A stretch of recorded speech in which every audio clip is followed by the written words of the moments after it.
हाँ, तो कल हम कहाँ तक पढ़ रहे थे?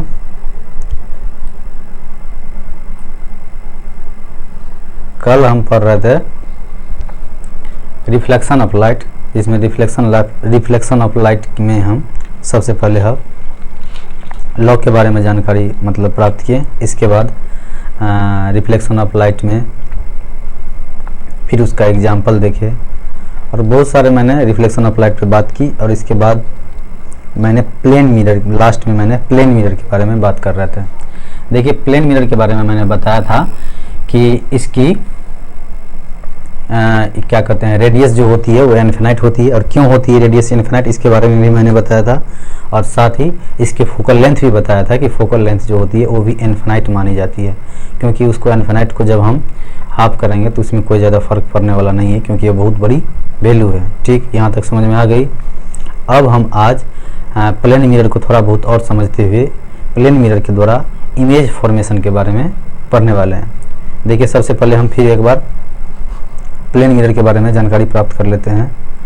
देखिए, होता क्या है, मान लीजिए कि प्लेन मिरर इमेज फॉर्मेशन के बारे में आज पढ़ने वाले हैं।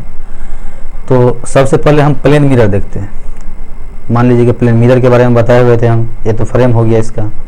इसके बाद ये क्या कहते हैं, पूरा पार्सली ग्लास हो गया, पार्सली ग्लास हो गया। ठीक, इसके बाद इसके अंदर क्या का पेंट, मतलब उसके बाद सिल्वर का पेंट रहता है। उसके बाद प्रोटेक्टिव लेयर रहता है। इसके बारे में मिरर के बारे में हम पहले बात कर चुके हैं। अब देखिए, आगे हम बात करने वाले हैं कि प्लेन मिरर के द्वारा इमेज का फॉर्मेशन। देखिए, होता क्या है कि प्लेन मिरर को जो है ना, हम एज्यूम करते हैं कि प्लेन मिरर में एज्यूम करते हैं कि कोई भी रे जब आती है, एक तो मान लीजिए कि एक तो स्लाइड हम ऐड करते हैं। प्लेन में मान लीजिए कि कोई प्लेन मिरर है ये, ठीक, और इससे जो कोई रे मान लीजिए आएगी तो वो डायरेक्ट आएगी पैरेलल, यहाँ भी डायरेक्ट आएगी पैरेलल। तो इसका जो इमेज का फॉर्मेट, मान लीजिए कोई इमेज है, यदि ऑब्जेक्ट है, मान लीजिए कोई ऑब्जेक्ट है, ठीक, इससे जब लाइट पास करती है ना, फिर आफ्टर इसके दर्पण के पीछे, इसके दर्पण के पीछे इसका ऑब्जेक्ट जो बनता है, यदि इमेज जो बनता है ऑब्जेक्ट का, वो कुछ इस तरह से बनता है।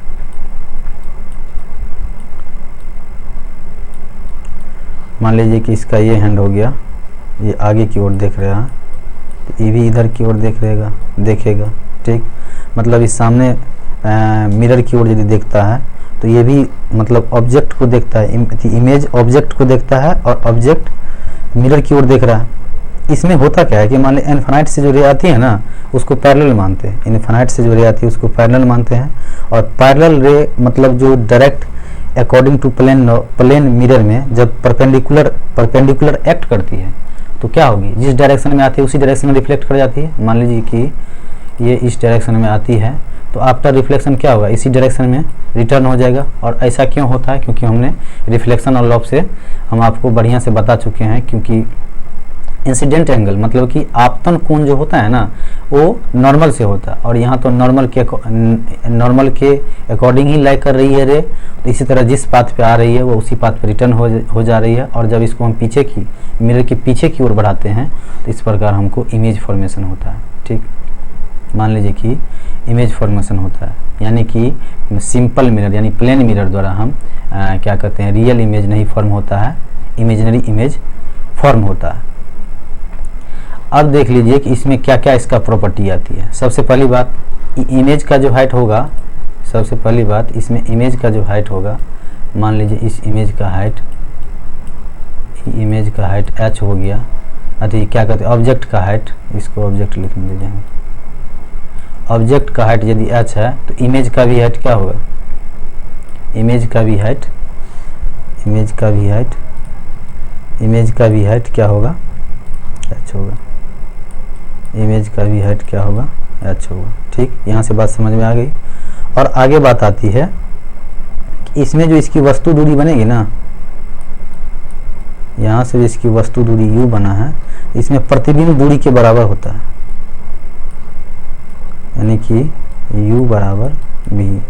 वस्तु दूरी। हम जानते हैं कि इमेज से क्या कहते हैं, ऑब्जेक्ट से लेके और क्या कहते हैं मिरर तक के बीच के डिस्टेंस को क्या बोलते हैं, वस्तु दूरी। और इमेज से लेके मिरर तक के बीच की दूरी को क्या बोलते हैं हम, प्रतिबिंब की दूरी।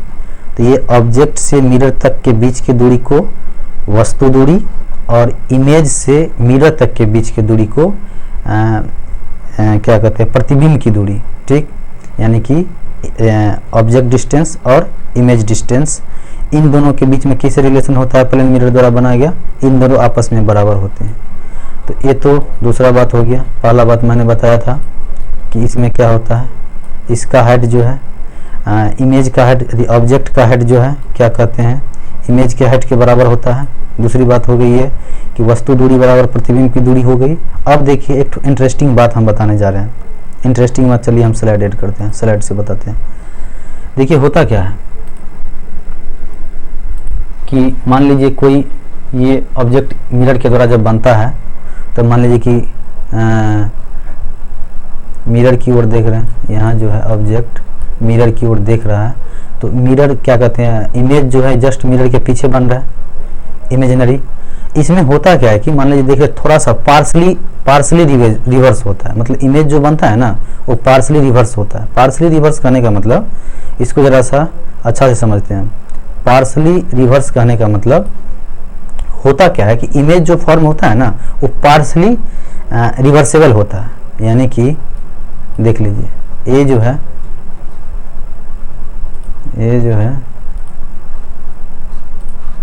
है मान लीजिए कि ये इधर देख रहा है, तो इसका जो ये हैंड है और ये तो आगे की ओर देख रहा है, और इमेज क्या इसकी क्या ऑब्जेक्ट की तरफ देख रहा है। इसका जो हैंड है वो क्या, और आगे वाला जो इसका जो हैंड है वो सेम डायरेक्शन, सेम साइड में है। क्या है, सेम साइड में है। सेम साइड करने का मतलब ये आगे, जबकि इसका डायरेक्शन क्या है, ये क्या कहते हैं आगे देख रहे हैं, और ये इसको ये क्या कहते हैं फ्रंट की ओर देख रहे हैं, और ये इमेज की तरफ देख रहा है। मतलब कि दोनों आमने सामने हैं, लेकिन आमने सामने होने पर फिर भी इसका ये हैंड जो है सेम साइड में। सेम साइड होने का मतलब यानी कि इसका ये लेफ्ट हो गया और ये राइट हो गया। तो इधर से जब हम उसको मतलब इसको जब हम मिरर की ओर देख रहे हैं, और जब हम यदि सामने देखते हैं, मिरर की ओर देख रहे हैं, जब वो हमको सामने की ओर देख रहा है, तब तो इसका ये लेफ्ट हैंड ये हो गया और राइट हैंड ये हो गया। इसको गौर से देखिए, लेफ्ट हैंड क्या हो गया, ये हो गया, और राइट हैंड इसका ये हो गया। कहने का मतलब जो हमको ये लाल दिख रहा है वो लाल एक्चुअली में हमको इस साइड दिखना चाहिए। क्यों, क्योंकि ये मतलब देखिए इसका क्या है, आमने सामने की बात चल रही है। मतलब कि ये इमेज की क्या कहते हैं थोड़ा मिरर की ओर देख रहा है, और ये ऑब्जेक्ट जो है ना, इमेज जो है ना ऑब्जेक्ट की ओर देख रहा है। ऑब्जेक्ट मिरर की ओर देख रहा है और इमेज ऑब्जेक्ट की तरफ देख रहा है। कहने का मतलब इन दोनों का डायरेक्शन, इन दोनों को चेंज होना चाहिए। ठीक, लेकिन ऐसा रियलिटी में है नहीं। इसका जो लेफ्ट है वो राइट, मतलब राइट में दिख रहा है। कहने का मतलब ये पार्सली रिवर्स है। पार्सली रिवर्स यानी कि ये कोई बंदा है, ठीक, जब इसका आधा तो ये ठीक है, लेकिन यहाँ ये पूरा रिवर्स हो गया, ये रिवर्स हो गया, उल्टा। तो इसको क्या बोलते हैं, पूरा तो रिवर्स हुआ नहीं, तो इसको बोलते हैं पार्सली, मतलब पार्स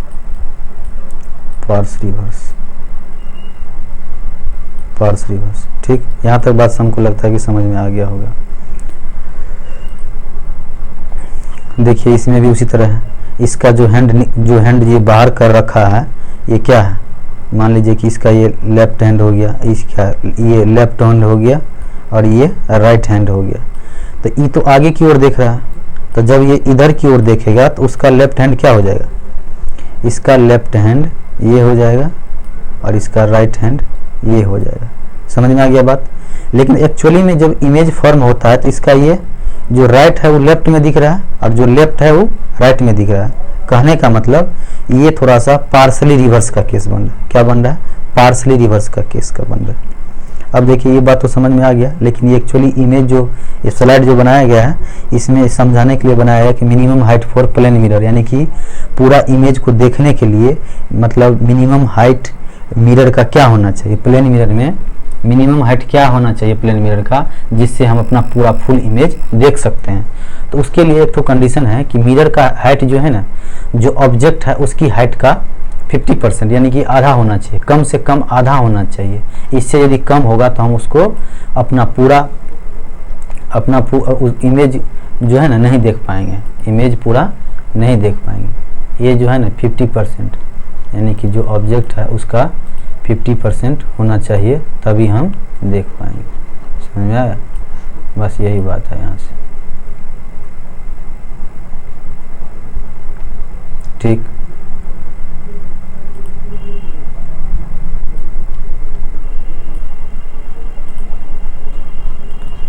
आई थिंक आप लोगों को समझ में आया होगा ये चीज़।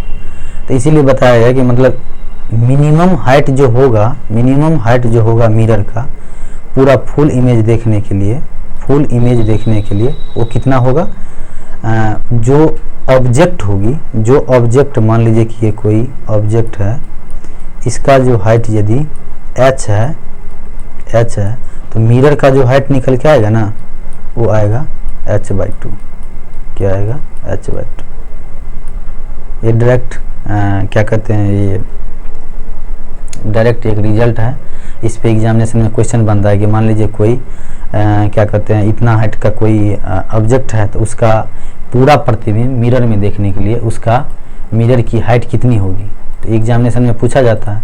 इसी प्रकार यहाँ भी एक तो है कि 6 फुट का कोई आदमी है तो उसको अपना पूरा इमेज देखने के लिए मिनिमम कितना हाइट का इमेज मिरर चाहिए, तो 3 फीट का यानी कि 50% का। ठीक, यहाँ तक हमको लगता है कि समझ में बात आ गई होगी। ठीक, अब आगे चलते हैं। आगे देखिए, अब क्या कहते हैं कि जब क्या कहते हैं मतलब प्लेन मिरर द्वारा जो कोई भी जब प्लेन मिरर यानी कि समतल दर्पण में कोई वस्तु यदि u वेलोसिटी से आगे की ओर बढ़ता है तो उसका इमेज कितना वेलोसिटी से बढ़ता है, चलिए इसको हम देखते हैं। सबसे पहले एक स्लाइड ऐड कर लेते हैं। मान लीजिए कि ये कोई प्लेन मिरर,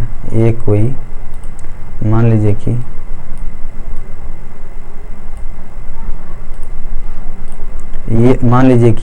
ये कोई प्लेन मिरर हो गया। ठीक, यहाँ कोई ऑब्जेक्ट है जो कि u वेलोसिटी से मिरर की ओर यानी प्लेन मिरर की ओर जा रहा है। ठीक, जा रहा है, इसको मीटर पर सेकंड में लेते हैं, मीटर पर सेकंड में। ठीक, ये जा रहा है तो होगा क्या, इसके द्वारा जो इमेज फॉर्म होगा ना, जो होगा ना वो भी इधर आ रहा होगा u वेलोसिटी से ही। ध्यान रखिए u वेलोसिटी से ही आ रहा होगा, लेकिन होता क्या है, एक ठो रिलेटिव स्पीड का कंसेप्ट आती है, आता है जिसको हमको समझना है कि मान लीजिए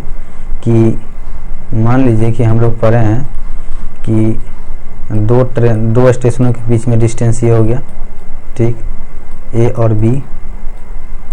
मान लीजिए कि एक रेलगाड़ी ए से खुली और बी को जा रही है और एक रेलगाड़ी बी से खुली और ए को जा रही है। ठीक, इसका मान लेते हैं x किलोमीटर पर आवर, इसको मान लेते हैं y किलोमीटर पर आवर। तो ये दोनों जो अप्रोच कर रही है ना, ये दोनों जो मिलने का अप्रोच मतलब जब ये इसका जो वेलोसिटी का अप्रोच हो रहा है ना दोनों का, जब दोनों एक साथ रन कर रही है तो इसका दोनों का जो ये जो डिस्टेंस मान लीजिए कोई d है, तो इसका जो वेलोसिटी जो अप्रोच करेगी ना ये डिस्टेंस पे, ये कितना हो जाएगा, ये टाइम कितना लग जाएगा, क्योंकि ये भी आ रही है एक्स स्पीड से, ये भी वाई स्पीड से आ रही है। जब ये दोनों आमने सामने की ओर, जब दोनों आमने सामने की ओर आ रही है तो ऐसा हमको इसमें रिलेटिव कंसेप्ट आएगा क्या, इसमें टाइम मिलने में थोड़ा टाइम कम लगेगा क्योंकि ये आमने सामने की ओर जा रहा है। इसको बाद दोनों विपरीत दिशा में जाएंगे, उसको हम बाद में समझेंगे, पहले ये समझ लेते हैं कि जब आमने सामने मतलब कि अपोजिट डायरेक्शन में जाती है मिलने के लिए, ठीक। अपोजिट डायरेक्शन में देखो पीछे मतलब जो कि मिलेगी नहीं, लेकिन ये अपोजिट डायरेक्शन हो गया, तो ये जब मिलेगी तो इसमें रिलेटिव का कंसेप्ट क्या आएगा कि मान लीजिए कि जो डिस्टेंस है ना, उसमें जो पूरा डिस्टेंस बटे उसका स्पीड क्या होगा, दोनों जुट जाएगा एक्स वाई वाई। तो ये अमाउंट, ये स्पीड क्या हो गया, ये तो अमाउंट बढ़ गया इसका, ये दोनों के अमाउंट से बढ़ गया, ये जो होगा बढ़ गया। तो यही रिलेटिव कंसेप्ट इसमें आता है प्लेन मिरर में।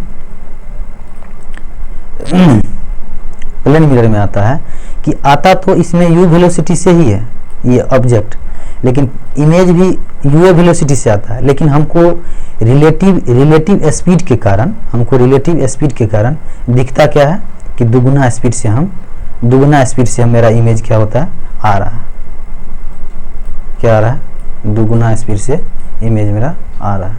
तो यही बात यहाँ समझनी थी, छोटी सी बात है, आई थिंक आप लोग को समझ में आ गया होगा। चलिए हम नेक्स्ट स्लाइड पे बढ़ते हैं। नेक्स्ट स्लाइड है मेरा, क्या कहते हैं, image formation, number of image form by two plane mirror when it's inclined by some angle. मतलब होता क्या है कि मान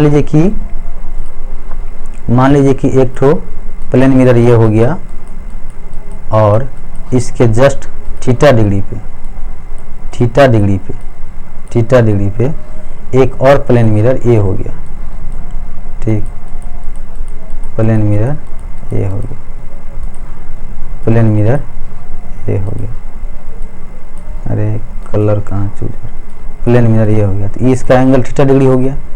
तो इन दोनों के थीटा डिग्री पर दोनों प्लेन मिरर रखने की वजह से इसमें जब कोई ऑब्जेक्ट आएगा ना, इसमें यदि कोई ऑब्जेक्ट आ रहा है तो उसका इमेज एक नहीं बनेगा, बहुत सारा इमेज फॉर्म हो जाएगा, ठीक, बहुत सारा इमेज इसका फॉर्म हो जाएगा। तो इसी में हमको इसी तरह हमको इसमें जानना है कि इसका इमेज का फॉर्मेशन मतलब कितने टाइम से, मतलब नंबर कितने होंगे इमेज का, ठीक। तो सबसे पहले हम जान लेते हैं कि इमेज बनेगा तो इसमें दो टाइप से इमेज बनेगा, एक तो होगा सिमेट्रिकल, एक तो होगा इसिमेट्रिकल। मतलब एक होगा सममित, एक क्या होगा सममित, एक होगा सममित, ठीक, एक होगा असममित। सममित करने का मतलब जैसे कि मतलब ये ऑब्जेक्ट है, जैसे दिख रहा है ये बंदा, तो इसका यदि इमेज बनेगा ना, जस्ट सेम टू सेम होगा, मतलब कहने का जैसा ये दिख है उसी तरह से ये दिखेगा, कुछ भी इसकी इमेज में चेंज नहीं आएगा। तो ये सिमेट्रिकल हो गया। और इसिमेट्रिकल कहने का मतलब जैसे कि ये कोई ऑब्जेक्ट है, इसका जो इमेज बनेगा वो क्या हो जाएगा, ये कुछ मतलब पहले वाला से कुछ मेल नहीं खाएगा, मतलब वो पहले वाला जैसा कुछ दिखेगा नहीं, इसमें कुछ चेंजेज आएगा, इसमें क्या होगा, कुछ चेंजेज आएगा, ठीक। मतलब कि इसमें बोलते हैं no change, no any change, no any change, same as object, मतलब ऑब्जेक्ट की तरह दिखेगा, थोड़ा बहुत उसका डायमेंशन तो चेंज होगा ही, dimension change only, dimension change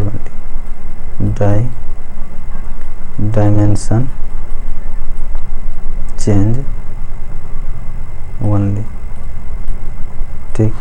और इसमें क्या होगा, इसमें होगा कि इसका डायमेंशन चेंज कर देगा, इसमें क्या होगा, डायमेंशन चेंज हो जाएगा, डायमेंशन चेंज होगा। यहाँ तक हमको लगता है कि बात समझ में आ गया होगा सिमेट्रिकल और इसिमेट्रिकल, यानी सममित और असममित की। यदि इसको आप खुद एनालाइज करके सोच मतलब समझ, यदि आप समझ में नहीं आया तो एक एग्जाम्पल और एज्यूम कीजिए कि हम लोग 10th क्लास में सममित और असममित वाला केस, समरूप और असमरूप वाला केस ट्रायंगल में पढ़े हुए थे, तो इसको ध्यान में रख लीजिए। इसमें होता क्या है कि ये सिमेट्रिकल है, अनसिमेट्रिकल है, तो इसको ध्यान में रख के भी आप इस बात को समझ सकते हैं। तो इसी तरह इसमें हम क्या कहते हैं, सिमेट्रिकल डिसिमेट्रिकल में इमेज फॉर्मेशन की बात हम करेंगे। देखिए होता क्या है कि जब सिमेट्रिकल बनेगा ना, जब सिमेट्रिकल बनेगा तो उस केस में होगा क्या कि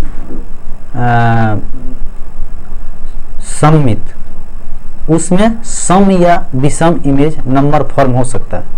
जब सिमेट्रिकल होगा तो क्या होगा, जब सिमेट्रिकल का केस आएगा, जितना भी सिमेट्रिकल का केस है, दो केस बनता है, तो उसमें क्या इमेज का जो होगा ना, इमेज जो बनेगी ना, उसका वैल्यू जो क्या कहते हैं, नंबर ऑफ इमेज जो बनेगा ना, नंबर ऑफ इमेज जो फॉर्म होगा ना, वो इवन और ऑड दोनों में आ सकता है, यानी कि सम और विषम दोनों में बन सकता है, उसका नंबर आ सकता है सम और विषम दोनों में, ठीक। लेकिन जब एसिमेट्रिकल की बात करते हैं, जब एसिमेट्रिकल की बात करते हैं तो ओनली फॉर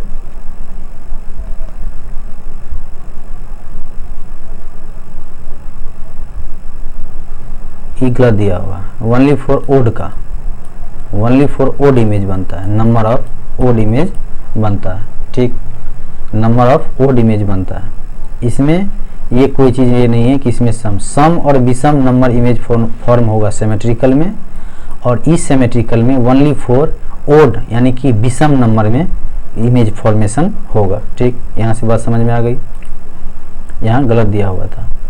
अब क्या है कि मान लीजिए एक कोई मिरर ये हो गया, ये मिरर ये हो गया, और यदि हम कोई ऑब्जेक्ट यहाँ है, जब हम उसको देख रहे हैं, डिटेक्ट कर रहे हैं, तो होगा क्या, एक तो इमेज वर्चुअल यहाँ बनेगा, एक यहाँ बनेगा, और कई सारा इमेज भी बन सकता है, लेकिन यही देखना है। मान लीजिए कि एक तो इमेज ये बन गया, और ये पहला इमेज बन गया, ये दूसरा इमेज बन गया, मतलब कितना टाइम्स ऑफ इमेज फॉर्मेशन होगा, तो यही नंबर हम निकालने वाले हैं। तो चलिए हमको पता चल गया, स्लाइड में एक बार लिख के बता देते हैं कि यदि सिमेट्रिकल हुआ, एसिमेट्रिकल हुआ, तब क्या होगा। सिमेट्रिकल में क्या होगा, इवन और ओड दोनों बनेंगे, नंबर क्या होगा, इवन और ओड दोनों बनेंगे। लेकिन एसिमेट्रिकल में नंबर ऑफ इमेज क्या बनेगा, ओनली फॉर ओड बनेगा, ओनली फॉर ओड नंबर में बनेगा, ओड नंबर, ठीक। ये बात ध्यान रखना होगा। अब देखिए इसका फॉर्मूला क्या होता है, इसमें होता है कि 360 डिग्री बटे थीटा। यदि ये क्या कहते हैं, इसमें सिमेट्रिकल है तब तो ठीक है, कोई दिक्कत नहीं, इसमें जो भी आंसर आएगा, यानी या तो ओड आएगा या तो इवन आएगी, ठीक। लेकिन जब एसिमेट्रिकल में ओनली फॉर क्या है, ओड है, ओनली फॉर ओड का केस है, इसमें ध्यान रखना होगा थोड़ा सा बात। इसमें क्या है, ओनली फॉर ओड का केस बन रहा है। तो जब ओड का केस बन रहा है ना, तो इसमें होगा क्या कि मान लीजिए इसका भी फॉर्मूला होगा 360 डिग्री बटे थीटा। लेकिन यदि ये इवन आ गया, यानी कि कोई सम नंबर आ गया, तब इसको क्या बोलेंगे, तब तो ये एसिमेट्रिकल में ये आंसर हुआ नहीं, एसिमेट्रिकल में ये आंसर हुआ नहीं। तो इसको क्या करते हैं, हम फिर से मॉडिफाई करते हैं, फार्मूला को मॉडिफाई करते हैं, और उसमें 360 डिग्री बटे थीटा -1 कर देते हैं, यानी कि फिर ये ओड आ गया। मतलब कि इसको ओड में लाना ही है, ओड में कन्वर्ट करना ही करना है। इसमें इवन और ओड दोनों आ सकता है, लेकिन इसमें ओनली फॉर ओड आएगी। इतना बात समझ में आ गया। चलिए हम आगे बढ़ते हैं। तो इससे ये समझ में आ गया ये कॉलम, ठीक। इसमें तो क्या इवन होगा, तो इसमें कोई दिक्कत नहीं, 360 बटे थीटा -1, इसमें -1 नहीं होता इसमें, ठीक। ये हो गया अति क्या कहते हैं इसका 360 डिग्री बटे थीटा। इसमें क्या होगा, 360 डिग्री बटे थीटा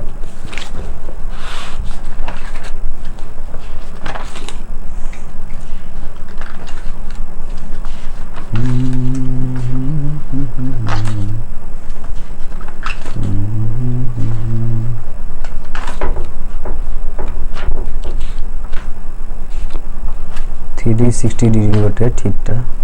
कैसे एकदम उल्टा पुल्टा स्लाइड में भी गंदा दिया है।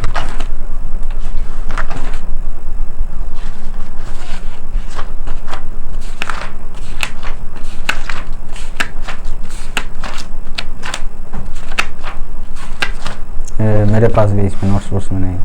देखिए इसमें होता क्या, सिमेट्रिकल के केस में 360 बटे थीटा होगा, ठीक। इसमें भी 360 बटे थीटा होगा, हाँ ठीक। क्या कहते हैं इसमें भी सिमेट्रिकल में 360 बटे थीटा होगा, ये माइनस नहीं होगी, ठीक। लेकिन इस दोनों में इसमें क्या होगा, 360 बटे थीटा और 360 बटे थीटा -1। मेरे पास भी इसमें पता नहीं है, ये नहीं स्लाइड में ऐड कर दी। अब आगे देखिए, आगे हम पढ़ने वाले हैं, तो ये बात तो समझ में आ गया होगा आई थिंक। अब देखिए एक तो क्वेश्चन है कि मान लीजिए कितना नंबर ऑफ इमेज फॉर्म होगा टू प्लेन के अंदर, जब वो कितना पे इंक्लाइंड है 30 डिग्री पे, कितना पे इंक्लाइंड है 30 डिग्री पे। तो देखिए नंबर ऑफ इमेज कितना हो जाए 360 बटे 30 डिग्री -1 यानी कि 12, यानी 12 हो गया, 12 -1 तो कितना हो गया 11। लेकिन ये 11 कब आया, कब आया, इस सिमेट्रिकल का केस बन रहा है। Number of image form between two plane mirror inclined and angle 30 degree with other is calculated as. एक कंडीशन, ये देखिए इसमें जो दिया गया है एक कंडीशन बन रहा है इस एसिमेट्रिकल का केस, एसिमेट्रिकल के केस पे बोला गया है जब भी ये ओड नंबर में आएगा, ठीक। वैसे यदि इसको इवन में बोलता, सिमेट्रिकल में बोलता, सिमेट्रिकल इमेज में, सिमेट्रिकल इमेज यदि फॉर्म होता, यदि थीटा बराबर 30 डिग्री है तो इसमें नंबर ऑफ इमेज कितना फॉर्म होगा 360 बटे 30, ये 0 से 0 कट गया 12, यानी कि इसमें 12। इसमें इवन नंबर में आया कोई दिक्कत नहीं, आंसर इसका ये होगा। लेकिन जैसे ही इस सिमेट्रिकल होता तो हम इसको क्या अज्यूम करते हैं, इस सिमेट्रिकल होता तो इसमें हम क्या, एसिमेट्रिकल होता तो इसमें क्या हम अज्यूम करते हैं, उसको हम एक घटा के ओड नंबर में कन्वर्ट करते हैं, यानी विषम नंबर में कन्वर्ट करते हैं। तो यहाँ तक हमको लगता है कि बात समझ में आ गया होगा। चलिए आगे देखते हैं।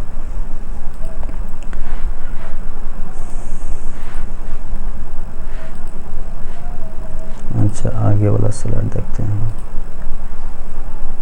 अब देखिए यूज ऑफ प्लेन मिरर है। प्लेन मिरर का यूज कहाँ कहाँ होता है।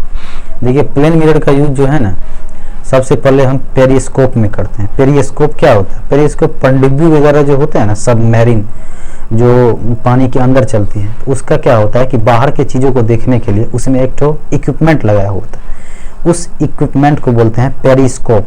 उस एक इक्विपमेंट को क्या बोलते हैं, पेरिस्कोप। और ये पेरिस्कोप किस में होता है, पनडुब्बी में, सबमरीन में, ठीक।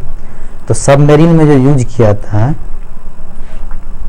सबमरीन में जो यूज किया जाता है, तो पेरिस्कोप में कौन सा यूज किया जाता है मिरर, तो प्लेन मिरर यूज किया जाता है। तो इसमें ये एग्जामिनेशन में डायरेक्ट कभी ऑब्जेक्टिव फॉर्म में पूछा जाता है, तो इसको ध्यान रखना है। इसके बाद और सारा मतलब कहते हैं कैलिडोस्कोप, इसमें भी यूज किया जाता है, ये भी इसी तरह का पेरिस्कोप की तरह होता है। और साइंटिफिक इंस्ट्रूमेंट बहुत सारा होता है, उसमें भी प्लेन मिरर का यूज है। बेसिकली इसमें एक तो ध्यान रखने वाली बात है कि एग्जामिनेशन में पूछा गया है ये कि पेरिस्कोप में कौन सा इमेज अधिक क्या, कौन सा मिरर यूज किया गया है, तो प्लेन मिरर। बस एक तो यही एग्जाम्पल पूछा गया, तो इसको ध्यान रख लेना है, फिर कभी दोबारा यही पूछे जाएंगे। अब देखिए आगे है कि सिंपल मतलब प्लेन मिरर द्वारा मैग्निफिकेशन पावर क्या होता है। मैग्निफिकेशन मतलब आवर्धन क्षमता क्या होता है, आवर्धन क्षमता क्या होता है, आवर्धन क्षमता।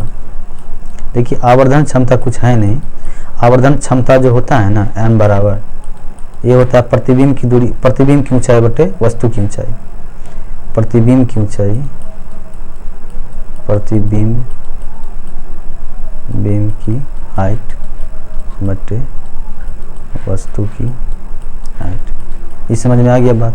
मतलब होता है कि यदि कोई मतलब मैग्निफिकेशन यानी कि मैग्निफिकेशन यदि 1 दिया हुआ है, +1 दिया हुआ है, यानी कि उसका 1 दिया हुआ है, तो प्रतिबिंब की जितनी ऊंचाई होगी उतनी ही क्या होगी, मतलब वस्तु की ऊंचाई के बराबर होगा।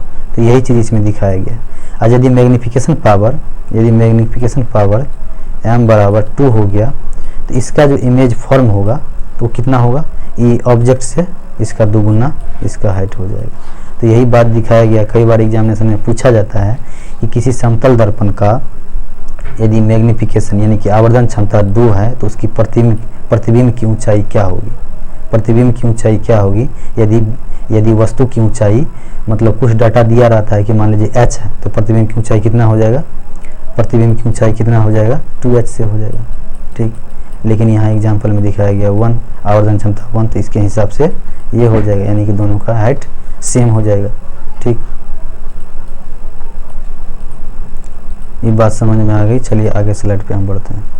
देखिए आगे स्लाइड है magnification power of plane mirror. तो यही चीज़ हम बताए हुए हैं। इधर होता है कि प्रतिबिंब की ऊंचाई बटे वस्तु की ऊंचाई, प्रतिबिंब की ऊंचाई बटे वस्तु की ऊंचाई होता है।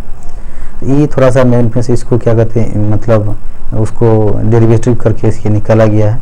इसको हम यहाँ डायरेक्ट ध्यान रखेंगे, कभी आपको बताएंगे कि किस तरह से इसका एक कैलकुलेट किया जाता है। बहुत इजी है, इसमें कुछ है नहीं, इसमें कंसेप्ट लगता है। क्या कहते हैं ये, मतलब 10th वगैरह में पढ़े हुए हैं ना, क्या कहते हैं ये क्या कहते हैं सिमेट्रिकल का फॉर्म जो होता है ना, सममित वाला जो रूल फॉलो होता है, यही इसमें लगा हुआ है और कुछ इसमें बात एक्स्ट्रा है नहीं। तो यहाँ से हमको आई थिंक्स आप लोग को मैग्नीफिकेशन पावर और प्लेन मिरर का समझ में आ गया होगा। साइज ऑफ इमेज बटे साइज ऑफ ऑब्जेक्ट, चाहे वो साइज हाइट में हो, चाहे वो कोई भी डिस्टेंस वगैरह लेके हो, तो यही इसका आवर्धन मतलब मैग्नीफिकेशन पावर होता है। अब देखिए आगे बढ़ते हैं। क्या लिखा हुआ है, basic reflection criteria for colour of object. मतलब कि अब देखने वाले हैं कि लाइट का कलर, यानी कि कलर जो मतलब जो हम देखते हैं वो किस तरह से, मतलब कलर कोई भी कलर, जैसे कि मान लीजिए कोई चीज़ देख रहे हैं, कोई शर्ट वगैरह या कुछ भी, तो जिस कलर में है उसी कलर में दिखता है।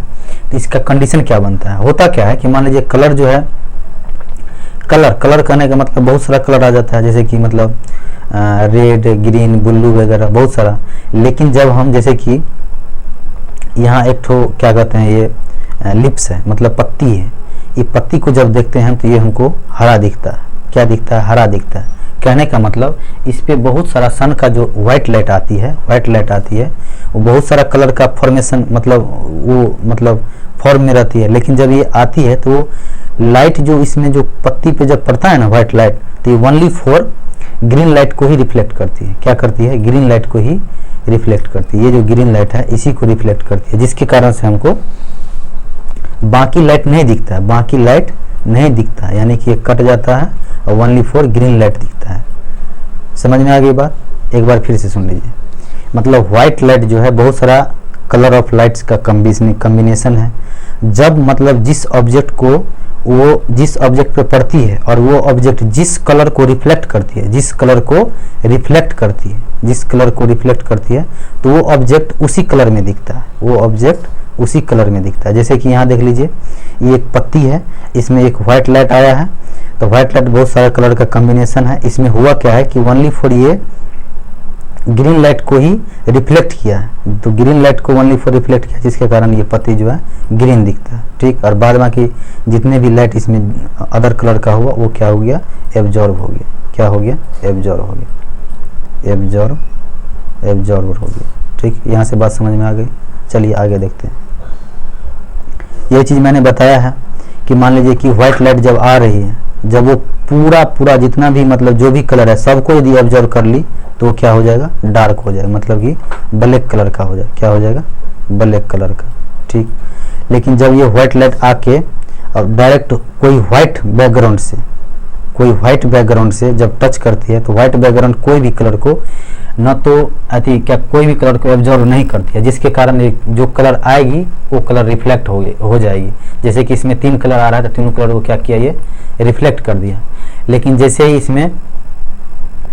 इसमें ब्लू कलर का यदि बैकग्राउंड है, इस पे यदि व्हाइट लाइट आती है, तो वो क्या किया, ब्लू कलर छोड़कर बाद बाकी सभी कलर को क्या किया है, एब्जॉर्ब कर लिया, जिसके कारण ओनली फॉर ये ब्लू दिखा। इसी तरह से ग्रीन में भी और रेड में भी होता है। इसमें दो बातें याद रखनी। पहली बात तो जिसको रिफ्लेक्ट करेगी, जिस कलर को रिफ्लेक्ट करेगी तो वो वस्तु हमको उसी कलर में दिखेगा। तो ये डिपेंड करता है कि ऑब्जेक्ट के कलर पर। किस पे डिपेंड करता है, ये डिपेंड करता है ऑब्जेक्ट के कलर पर। यानी कि इसका रेड है तो ये रेड कलर को ही रिफ्लेक्ट करेगी, यानी कि ये ऑब्जेक्ट के कलर पे डिपेंड करता है। ठीक, इसके बाद यदि ये पूरा ये ब्लैक हो गया, क्या हो गया, ब्लैक हो गया, तो ये सब कलर को क्या करेगी, एब्जॉर्ब कर लेगी। लेकिन जैसे ये वाइट हो गया, जैसे कि ये वाइट हो गया तो वाइट कलर क्या करेगा, सबको रिफ्लेक्ट कर देगी, जिसके कारण जो कलर यानी व्हाइट लाइट यदि आ रही है तो ये व्हाइट ही दिखेगा। समझ में आ गया ये बात? इतनी सी बात यदि समझ में आ गया तो हमको लगता है कि कलर का मतलब यहाँ जो रिफ्लेक्शन से, मतलब रिफ्लेक्शन से जो एक तो बात निकल के आती है कलर का, मतलब कलर कैसा होगा, ये बात आप लोग को समझ में आ गया होगा। ठीक, अब आगे हम बढ़ते हैं। आगे देखिए, फिर से यही बात बताया गया ब्लू के बारे में, फिर रेड के बारे में, फिर ब्लैक के बारे में और व्हाइट के बारे में। एक तो कंडीशन आती है, एक तो क्वेश्चन एक बार पूछा गया है। क्वेश्चन ये था कि मान लीजिए कि धूप में दो वस्तु को रखे हैं, धूप में दो वस्तु को रखे हैं, ए और बी को। धूप में रखने के बाद ये दोनों को हम एक कमरा में ले गए। तो इसमें बोला गया था कि इसमें दोनों वस्तु में चमकेगा कौन, बेस्ट साइन कौन देगा। तो इसका आंसर होगा बी, क्योंकि मान लीजिए इसका आंसर बी मान लीजिए, क्योंकि ए कोई कलर मटेरियल था, मान लीजिए लाल, ग्रीन और कोई भी, और ये था ब्लैक, BLAC के ब्लैक कहने का मतलब ये यदि ब्लैक कलर का कोई भी ऑब्जेक्ट होगा तो ये तो सारा किरण को एब्जॉर्ब कर लेगी, और किरण एब्जॉर्ब करने के बाद इसके पास हीट एनर्जी ज़्यादा होगा कंपैरिजन विथ अदर ऑब्जेक्ट, जिसके कारण से जब इसको हम अंदर लेके आएंगे, मतलब रूम में लेके आएंगे, एक अंधेरे कमरे में लेके आएंगे, तो वो जो चमकेगा, सबसे ज़्यादा चमकेगा कौन, ब्लैक मटेरियल। तो एग्जाम्पल में ये पूछा गया है बेसिक, इसमें कुछ बात है नहीं, बस ओनली फॉर ये कलर का रिफ्लेक्शन अप्रोच इसमें लगाया गया है। तो यहाँ तक बात यदि समझ में आ गई तो चलिए हम आगे बढ़ते हैं। आगे बनता है कि प्राइमरी कलर के बारे में हम जान लेते हैं। प्राइमरी कलर देखिए होता क्या है कि मान लीजिए जितना भी इक्विपमेंट है ना, जैसे कि टीवी हो गया और बहुत सारे जो LCD और डिस्प्ले वगैरह में जो इसमें प्राइमरी कलर जो यूज होता है ना, वो तीन ही कलर है, ब्लू, रेड और ग्रीन। इसी कलर के कॉम्बिनेशन से बाकी सभी कलर का फॉर्म होता है। जैसे कि इन तीनों कलर को यदि प्रॉपर वे में मिलाया जाए तो क्या होगा, व्हाइट कलर फॉर्म होगा। ठीक, जब रेड और ग्रीन को यदि प्रॉपर वे में मिलाया जाता है तो येलो कलर फॉर्म होता है। कौन सा कलर फॉर्म होता है, येलो। ठीक, और इसके बाद जब क्या कहते हैं, ये रेड और ब्लू को यदि हम प्रॉपर वे में मिलाते हैं तो मेजेंटा मिलता है, और बच गया ग्रीन और ब्लू, इसमें ज्ञान होता है। इसको ध्यान रखिए, इसमें यदि ध्यान रखिए, यदि प्राइमरी कलर बोलेगा तो प्राइमरी कलर में हमको ध्यान रखना है क्या, कि रेड हो गया, ग्रीन हो गया और ब्लू हो गया। इसको याद करने के लिए याद कर लीजिए RGB। ठीक, RGB याद कर लीजिए प्राइमरी कलर के लिए, और ये तो बहुत बार एग्जामिनेशन में पूछा गया। और यदि कलर कॉम्बिनेशन पूछता है तो एक बार ये पूछा गया, रेड और ग्रीन को क्या मिलाया जाता है, तो येलो को इसीलिए पूछा गया था ये क्वेश्चन कि येलो कलर फॉर्म होता है किस किस कलर से मिलकर, रेड और ग्रीन से। क्योंकि इसीलिए पूछा जाता है क्योंकि देखे हुए हैं हम कि प्राइमरी कलर के, यदि प्राइमरी कलर पूछा गया ना कि प्राइमरी कलर निम्न से कौन है, तो 3 ठो ऑब्जेक्टिव में दिया है, तो कई बार हुआ क्या कि रेड और ग्रीन बनाया है और ऑप्शन में दे दिया है येलो। तो येलो जो है ना, ये कन्फ्यूजन क्रिएट करता है, इसीलिए येलो को अलग से भी एग्जामिनेशन में पूछा गया। तो इतनी सी बात ध्यान रखिए। आप यहाँ क्या कहते हैं, कलर फॉर्मेशन का जो भी एक कंसेप्ट है वो आपको समझ में आ जाएगा। और ये कोई मतलब ये नहीं, थोड़ा सा बेसिक कंसेप्ट है और जेन्युइन कंसेप्ट है, इसमें कोई ज़्यादा याद रखने वाली बात है नहीं। प्राइमरी कलर याद रख लीजिए, और ये मतलब रेड और ग्रीन मिलाकर येलो फॉर्म होता है, इसको याद कर लीजिए। और एक तो रेड और ब्लू मेजेंटा फॉर्म होता है, इसको याद कर लीजिए। अब बाद बाकी तीनों मिलाकर तो व्हाइट वही रहा। और इसको तो आप एलिमिनेट कर सकते हैं बाय ऑप्शन से भी, क्योंकि दो तो आपके पास ऑलरेडी याद है, तो तीसरा एलिमिनेट कर सकते हैं। अब चलिए देखिए, इसमें देखिए यही चीज़ इसको ट्रायंगल फॉर्म में बताया गया है। ट्रायंगल के फॉर्म में बताया गया है कि मान लीजिए कि कौन क्या किस तरह से, जैसे कि रेड और ब्लू मिलेगा तो मेजेंटा बन जाएगा। इसी तरह से मान लीजिए क्या कहते हैं, ग्रीन और रेड को मिला रहे हैं तो येलो बन जाएगा। तो ये ट्रायंगल को याद रखिए, ज़्यादा बेटर रहेगा याद करने में, इसीलिए हम ये ट्रायंगल को यहाँ ऐड किए हुए हैं। ट्रायंगल को ऐड किए हुए हैं, ट्रायंगल को ऐड किए हुए। यहाँ इस साइड हमको लगता है कि नहीं दिख रहा होगा। अब आगे देखिए होता क्या है,